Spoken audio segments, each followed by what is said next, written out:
आज है 22 मई 2024, दिन बुधवार। Welcome back to clean news MP. चलिए देखते हैं मध्य प्रदेश की 25 फटाफट बड़ी खबरों को। इससे पहले आप न्यूज को कहां से देख रहे हैं, हमें कमेंट में बताना बिल्कुल ना भूलें।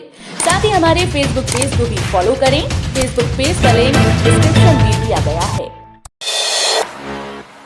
उच्च शिक्षा विभाग ने काउंसलिंग की पहली मेरिट सूची की जारी, 75% रहा कट ऑफ।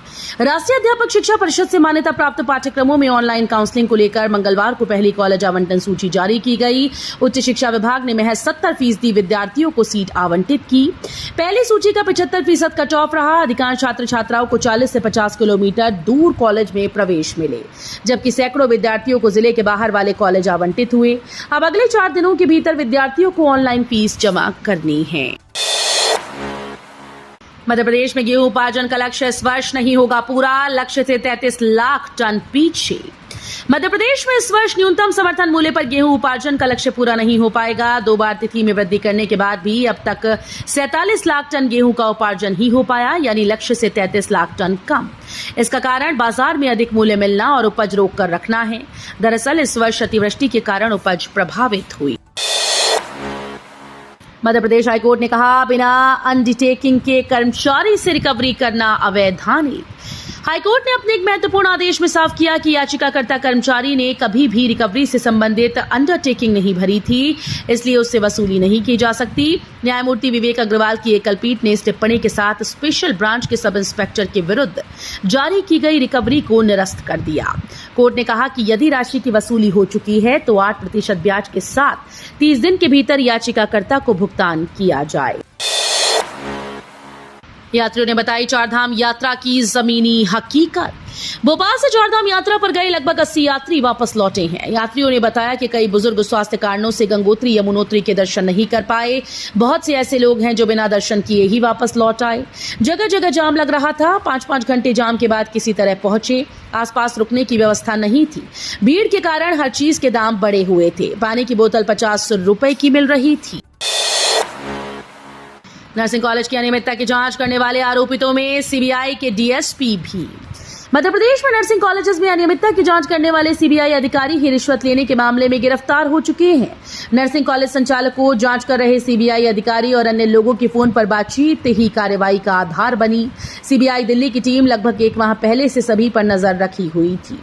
इसमें नर्सिंग कॉलेजेस की जांच कर रहे सीबीआई के डीएसपी आशीष प्रसाद, भोपाल में गिरफ्तार किए गए निरीक्षक राहुल राज, मध्य प्रदेश पुलिस से सीबीआई में अटैच सुशील कुमार मजोका और ऋषिकांत असाटी भी शामिल हैं। सीएम बोले, मेडिकल की पढ़ाई करने गए सभी भारतीय बच्चे सुरक्षित। मध्य प्रदेश के मुख्यमंत्री मोहन यादव ने कहा, मेरी जानकारी में लाया गया कि किर्गिस्तान में जो स्टूडेंट मेडिकल की पढ़ाई करने गए हैं, वहां पाकिस्तान के लोगों का स्थानीय लोगों के साथ झगड़ा हुआ और उसमें पाकिस्तान के बच्चे घायल हुए। मैंने अभी वहां भारत के बच्चों से बातचीत की, वे सभी सुरक्षित हैं। हम किर्गिस्तान सरकार के साथ लगातार संपर्क में हैं। किर्गिस्तान में फंसे प्रदेश के 1200 छात्र, सीएम डॉक्टर मोहन यादव ने फोन लगा दिया, सुरक्षा का भरोसा। मध्य प्रदेश के 1200 छात्र किर्गिस्तान में रहकर पढ़ाई कर रहे हैं। किर्गिस्तान में भारत, पाकिस्तान और बांग्लादेश के छात्रों पर हमले हो रहे हैं। इसको लेकर प्रदेश के छात्रों ने प्रधानमंत्री और मुख्यमंत्री से मदद की गुहार लगाई। इस पर मुख्यमंत्री डॉक्टर मोहन यादव ने मध्य प्रदेश के विद्यार्थियों से फोन पर बातचीत की। उन्होंने विद्यार्थियों को सुरक्षा का भरोसा दिया। उन्होंने छात्रों से कहा कि मोदी सरकार उनकी चिंता कर रही है। डॉक्टर यादव को बताया कि सभी विद्यार्थी हॉस्टल में रह रहे हैं और वहां उन्हें कोई परेशानी नहीं है। चंबल नदी के घाटों से रेत का अवैध खनन, शहर में सज रही रेत मंडी, शहर वासियों की खतरे में है जान। मध्य प्रदेश के चंबल इलाकों में रेत माफिया लगातार हावी होते जा रहे हैं। हालत यह है कि अवैध रेत का उत्खनन करने वाले माफिया शहर के चौराहों पर रेत की मंडी लगाते नजर आ रहे हैं। इसके कारण आए दिन लोगों के साथ हादसा हो रहा है। दिन में लोगों की जान भी जा रही है। माफियाओं के द्वारा पुलिस अफसरों पर हमलों को लेकर पूरे देश में बदनाम। मुरैना जिले के वन विभाग व पुलिस अफसरों को अवैध खनन दिखाई नहीं दे रहा। कई जिलों में 45 डिग्री के पार हुआ तापमान।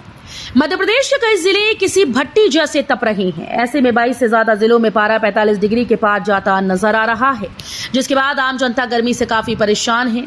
स्वास्थ्य विभाग और मौसम विभाग की तरफ से लगातार एडवाइजरी जारी की जा रही है। आने वाले एक हफ्ते के लिए मौसम विभाग की तरफ से लू की चेतावनी जारी की गई। वहीं जिन भी जिलों में तापमान 45 डिग्री के पार जा रहा है, उन जिलों में हीट वेव का अलर्ट मौसम विभाग की तरफ से जारी किया गया। 7 साल के इंतजार के बाद इस साल प्रदेश में हो सकता है छात्र संघ चुनाव। मध्य प्रदेश में 7 साल के बाद कॉलेज और विश्वविद्यालयों में इस साल छात्र संघ चुनाव कराने की संभावना है। इसके लिए उच्च शिक्षा विभाग ने सत्र 2024-25 की गाइडलाइन तैयार करनी शुरू कर दी। इस बार चुनाव होने की पूरी संभावना इसलिए भी है क्योंकि मुख्यमंत्री डॉक्टर मोहन यादव ने उच्च शिक्षा मंत्री रहते हुए प्रस्ताव तैयार कराया था और तत्कालीन मुख्यमंत्री को भेजा भी था। इंदौर में भिखारियों को भीख दी तो भरना पड़ सकता है जुर्माना, बैगर फ्री सिटी बनाने की कवायद।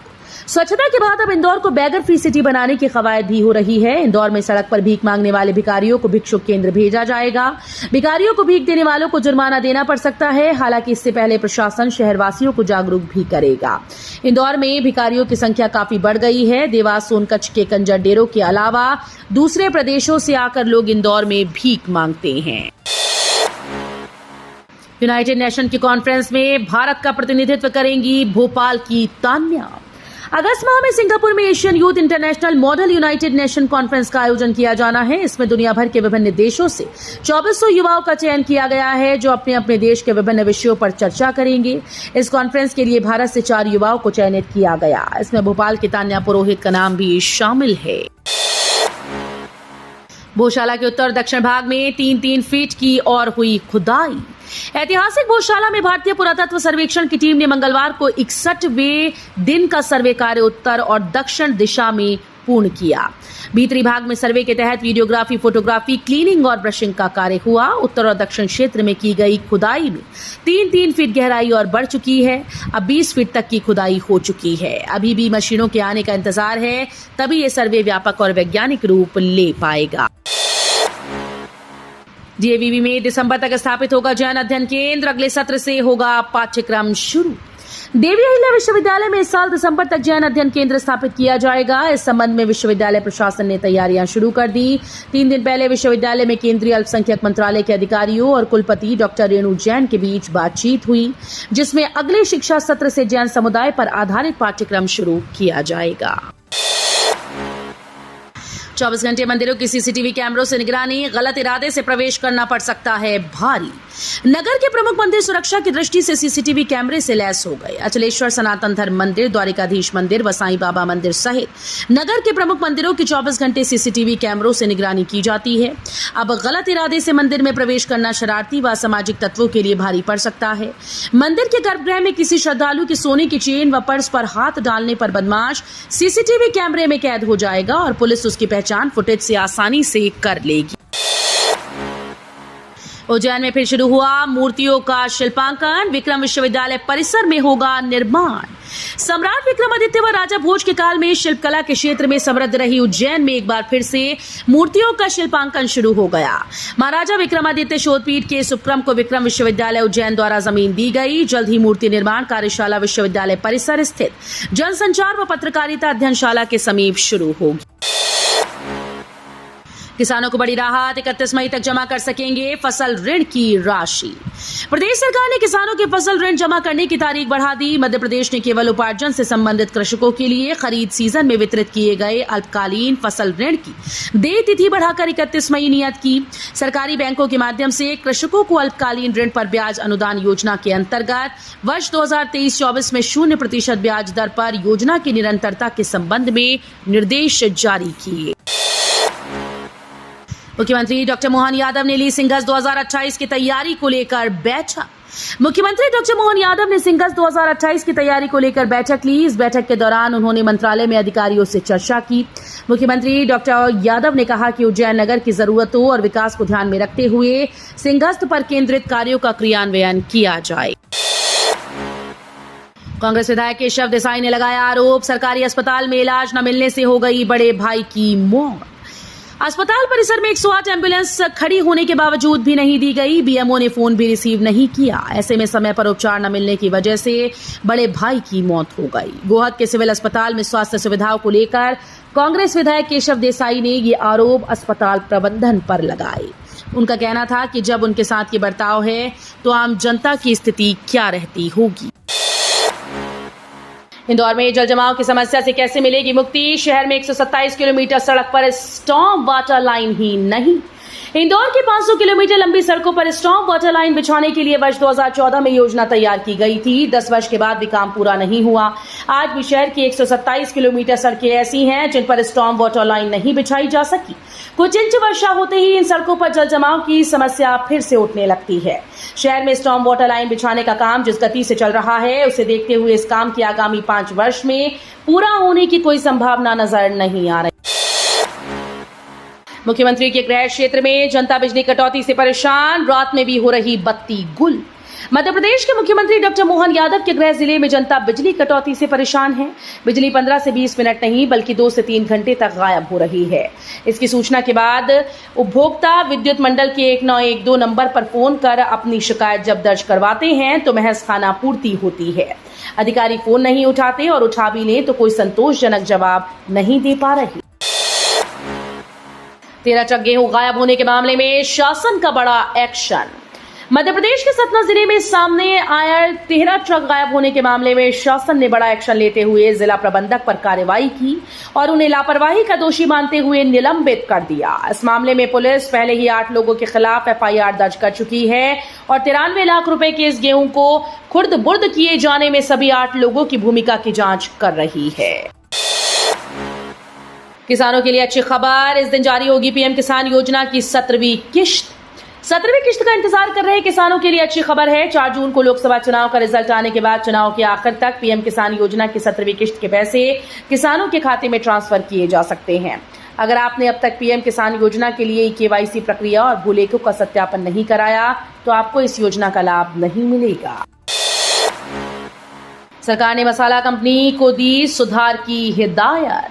एमडीएच और एवरेस्ट के मसालों पर विदेश में विवाद उठने के बाद अब सरकार ने दोनों कंपनीज को पत्र लिखकर सुधार उपाय करने की हिदायत दी। साथ ही कंपनीज के कारखानों का मुआयना भी किया जा रहा है जिससे पता चल सके कि मसालों का उत्पादन और निर्यात निर्धारित मानकों के अनुरूप हो भी रहा है या नहीं।